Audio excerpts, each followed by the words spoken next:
स्वागत है आपको अपने चैनल एग्जाम हैप्पी में। दोस्तों मैं आज आपको जीके के अंतर्गत यहाँ पे मैं बताऊंगा कि सिंदूर कैसे बनता है, इसका उपयोग कहाँ किया जाता है, इसका रंग लाल और इतना आकर्षक क्यों होता है, यह कहाँ पाए जाते हैं, किस पेड़ से बनाए जाते हैं और यह पेड़ कहाँ पर पाए जाते हैं, इसकी कीमत कितनी पड़ जाती है। इन सारी बातों की चर्चा मैं आपको यहाँ पर इस वीडियो में करने वाला हूँ फ्रेंड्स।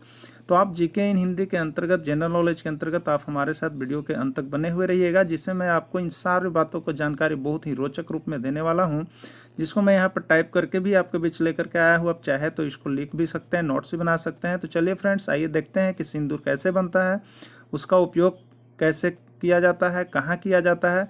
तो आइए आगे चलते हैं, देखते हैं। आप स्क्रीन पर देख रहे हैं ये एक पेड़ है, तो इसके बारे में हम यहाँ पर रोचक जानकारी आपको देंगे कि ये पेड़ किस चीज़ की है और इसी की सिंदूर बनती है। तो आइए देखते हैं आगे क्या कुछ है।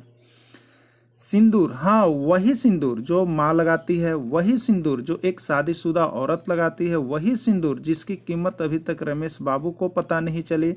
जी हाँ, वही सिंदूर जो आप किसी भी देवी की पूजा के दौरान चढ़ाने के दौरान चढ़ाते हैं, जिसको सुहाग की निशानी माना जाता है, उसको कुमकुम भी कहा जाता है, जिसको रोली के रूप में भी प्रयोग किया जाता है। उसी सिंदूर की बात हम लोग आज यहाँ पे करने वाले हैं।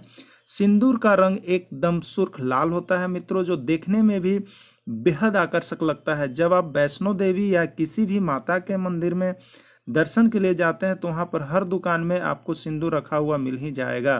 तो इस तरह से हम यहाँ पर देख रहे हैं कि इन सारी चीज़ों से हम परिचित हैं। तो इस सिंदूर के बारे में हम लोग आज कंफर्म हो जाएंगे कि सिंदूर कैसे बनता है, वो कौन पेड़ के पौधे से बनते हैं, कहाँ पर पाए जाते हैं। तो आइए देखिए इसी सिंदूर के बारे में और आगे क्या कुछ आपको लिखा हुआ है। पहाड़ी इलाके में पाए जाने वाले इस वृक्ष से बनाता है सिंदूर। यानी सिंदूर लोग कहाँ बनाते हैं, तो पहाड़ी इलाके में एक वृक्ष है जिससे सिंदूर बनाया जाता है।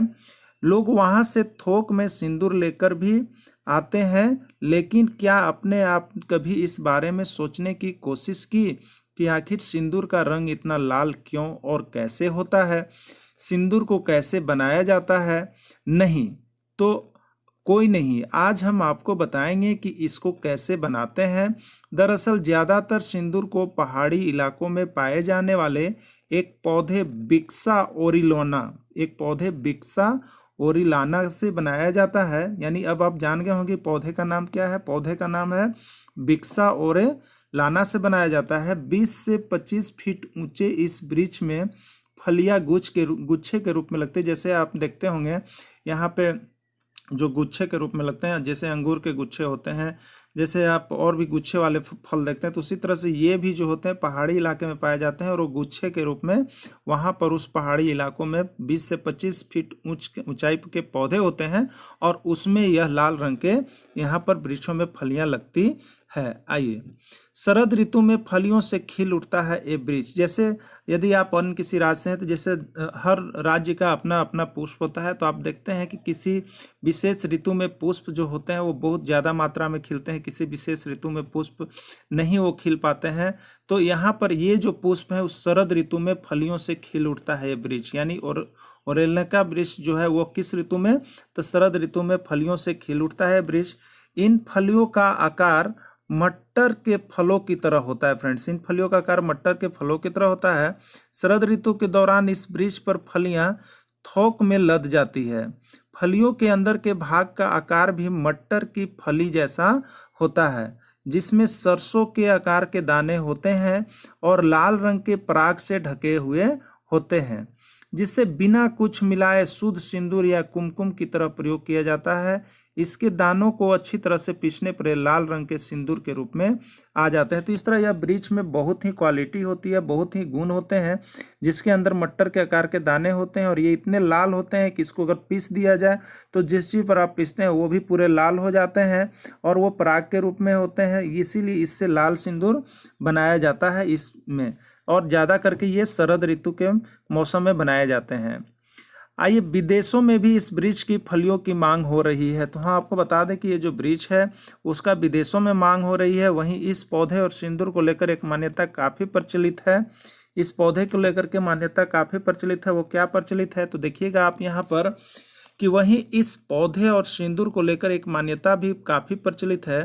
कहा जाता है कि वन प्रवास के दौरान माता सीता ने इसी फल के पराग को अपनी मांग में लगाती थी। जी हाँ, तो आप यह जान जाइए कि माता सीता जो 12 वर्षों के वनवास के लिए गई थी, तो उस समय सिंदूर उनके साथ अब इतने सालों के लिए नहीं था और नहीं मिल पाते थे, तो क्या करती थी, तो इसी वनों में जो जाती थी और वहीं पर पराग के रूप में इस फल का उपयोग अपने माथे में सिंदूर लगाने के लिए करती थी। और भी क्या कहा जाता है, तो और महाबली हनुमान भी इसी का लेप अपने तन पर लगाया करते थे। और महाबली हनुमान जो सिंदूर का लेप किया करते थे, वो इसी फली के प्रयोग किया करते थे। वही बताया जाता है कि विदेशों में भी पहाड़ी क्षेत्रों में पाए जाने वाले इन वृक्ष पर तैयार हो रहे बीज की काफ़ी मात्रा में मांग बढ़ी है। तो इस तरह से सिंदूर का अधिक प्रचलन होने के कारण काफ़ी मात्रा में इस वृक्ष की मांग बढ़ी हुई है।